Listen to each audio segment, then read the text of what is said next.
नमस्कार दोस्तों। आज वीडियो लेक्चर की सीरीज़ में हम डिस्कस करेंगे इंट्रोडक्शन ऑफ डीबीएमएस और नीड ऑफ डीबीएमएस। तो सबसे पहले हम बात करना चाहते हैं इंट्रोडक्शन ऑफ डीबीएमएस के बारे में कि भाई डीबीएमएस हम बेसिकली किसे कहते हैं।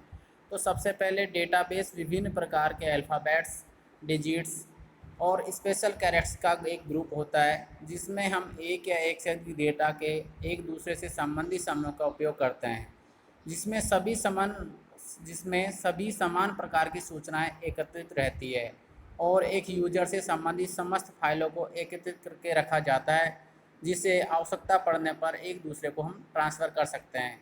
या फिर कह सकते हो कि डेटाबेस हमारे विभिन्न प्रकार के जो यूजर्स है उनका एक ग्रुप होता है जिसमें हम उनसे रिलेटेड जो भी संबंधित सारी सूचनाएं होती है उनको स्टोर करके रखते हैं। यदि मैं एक एग्जांपल की बात करूं कि यदि हम एक स्टूडेंट का डेटाबेस तैयार करते हैं, तो यदि स्टूडेंट्स के लिए हमारी उनकी फ़ाइल्स होंगी, स्टूडेंट्स का रिकॉर्ड है, जैसे कि उनका नाम है, उनका रोल नंबर्स है, उनके मार्क्स हैं, उनका एड्रेस है, उनकी जो ब्रांच है, ये तो जो भी हम यहाँ पे स्टूडेंट्स की अलग अलग प्रॉपर्टीज़ है या कह सकते हो कि उनकी जो भी विशेषताएं हैं, तो उनके हिसाब से हम वहाँ पर स्टूडेंट्स का एक डेटाबेस तैयार करते हैं। और जो भी हमारी वो फाइल्स हैं उनका आपस में जो रिलेशनल होगा, आपस में जो भी उनका संबंध होगा, उसको हम यानी कि डेटाबेस कह सकते हैं।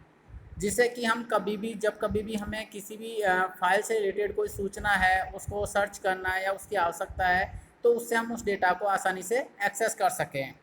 इसमें सेकंड है need of database management system. अर्थात यूँ कह सकते हो कि जो हमारा डेटाबेस है इसकी हमें आवश्यकता क्यों पड़ी। तो इसमें सबसे मुख्य हमारे पास 4 टॉपिक्स हैं। पहला है स्टोरेज ऑफ डेटा, सेकंड है सेफ्टी ऑफ डेटा, थर्ड है रिडंडेंसी ऑफ डेटा और फोर्थ है इनकंसिस्टेंस ऑफ डेटा। तो जो हमारे डीबीएमएस है उसकी आवश्यकता और उसके विभिन्न पहलुओं को आसान करने के लिए हम इन 4 प्रकार के जो हमारी प्रॉपर्टीज़ है या फिर विशेषताएं हैं उनका उपयोग करते हैं। तो सबसे पहले हम इसमें लेते हैं स्टोरेज ऑफ डेटा। तो जो स्टोरेज ऑफ डेटा है उसमें डेटाबेस में विभिन्न प्रकार के डेटा को स्टोर करने के लिए हम बहुत ज़्यादा स्पेस की आवश्यकता होती है, क्योंकि इसमें बनाया गया समस्त डेटाबेस कम स्पेस में स्टोर हो जाता है और आवश्यकता के अनुसार हम डेटा को एक्सेस कर सकते हैं। मतलब इसमें यही कहना चाहता हूँ मैं कि जो हम डेटाबेस तैयार करते हैं, तो जो हमारा डेटाबेस है वो एक किसी भी एक सिस्टम के ऊपर तैयार होगा। और उससे पहले यदि हम कोई भी फाइल्स या रिकॉर्ड्स को मेंटेन करते थे तो उसके लिए हम जनरली फाइल्स जो पेपर वर्क है उसका उपयोग करते थे। तो उसमें हमें हर अलग अलग रिकॉर्ड के लिए अलग अलग फाइल्स को मेंटेन करना पड़ता था। लेकिन जैसे ही हमने डेटाबेस सिस्टम का उपयोग शुरू किया, तो उसमें क्या किया हमने कि जो भी हमारा रिकॉर्ड है, जो भी एक फ़ाइल से रिलेटेड जो भी हमारा रिकॉर्ड्स हैं, उनको हम एक जगह पे स्टोर कर लेते हैं। तो उससे क्या है कि हमारे कम स्पेस में भी हम ज़्यादा डेटा को स्टोर कर सकते हैं। सेकंड है हमारे पास सेफ्टी ऑफ डेटा, कि हम हमारे डेटा को किस तरह से सुरक्षित कर सकते हैं। तो डेटाबेस में हम विभिन्न प्रकार के डेटा के अनुसार यूजर को डिफ़ाइन करते हैं, जो कि डेटा की योग्यता के आधार पर यूजर को एक्सेस करने के लिए कंडीशन लगाते हैं। साथ ही साथ जो डेटा को कार्य में लेने में हमें हेल्पफुल भी होता है। जैसे कि आप लोगों ने कंप्यूटर कभी भी ऑन किया होगा, तो वहाँ पर हमें जो अलग अलग यूजर्स हैं उनके हिसाब से हम हमारे वहाँ पर जो लॉगिन वाला ऑप्शन है उसको भी हम वहाँ पे चेंज कर देते हैं कि हमें वहाँ पर गेस्ट से लॉगिन होना है या फिर एडमिनिस्ट्रेशन से होना है। तो उसी तरह से हम जो भी हमारे जो डेटाबेस में फ़ाइल्स हम लोगों ने क्रिएट की है, तो वो अलग अलग फ़ाइल्स को हम लोग क्रिएट कर देंगे। और वहाँ पर जो भी हम वहाँ पर जो हमारा यूज़र है कि जो उसमें सिर्फ हम देख सकते हैं या फिर कोई चेंजेस कर सकते हैं, तो उनके हिसाब से हम हमारे डेटा को यूजर्स को डिफ़ाइन करके हम काफ़ी अच्छी तरह से सुरक्षित कर सकते हैं। इसके बाद हम बात करते हैं redundancy of data. Redundancy of data में हम विभिन्न डेटा के डेटाबेसों का डुप्लीकेशन करते हैं, जो कि किसी समय पर डेटा के होने पर डुप्लीकेशन डेटा से कार्य करते हैं। यह एक प्रकार से मेन डेटा की इमेज फाइल ही होती है। मतलब रिडंडेंसी में हम जनरली क्या करते हैं कि जो भी हमारे पास डेटा है उसकी एक इमेज क्रिएट करते हैं।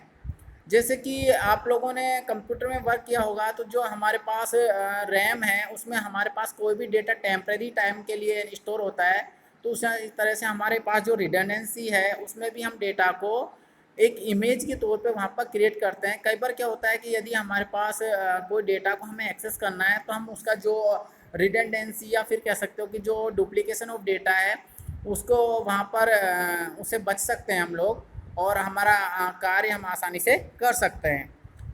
और लास्ट है हमारा इनकन्सिस्टेंसी ऑफ डेटा।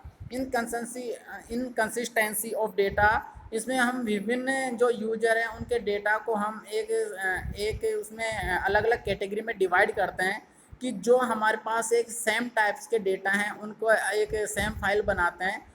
जैसे कि यदि मैं बात करूं कि यदि हमारे पास एक स्टूडेंट्स के नाम से हमारे पास कोई हमने फ़ाइल बना दी, अब उसमें हमने क्या किया, जो भी हमारे पास सारे स्टूडेंट्स हैं चाहे वो किसी भी ब्रांच के हों, तो उनको हमने एक ही जगह पर स्टोर कर दिया। तो उससे क्या होगा, हमें जब कभी भी कोई भी स्टूडेंट्स के बारे में इंफॉर्मेशन लेनी है या फिर उससे रिलेटेड कोई भी सूचना इकट्ठी करनी है तो वो हम आसानी से एक्सेस कर सकते हैं।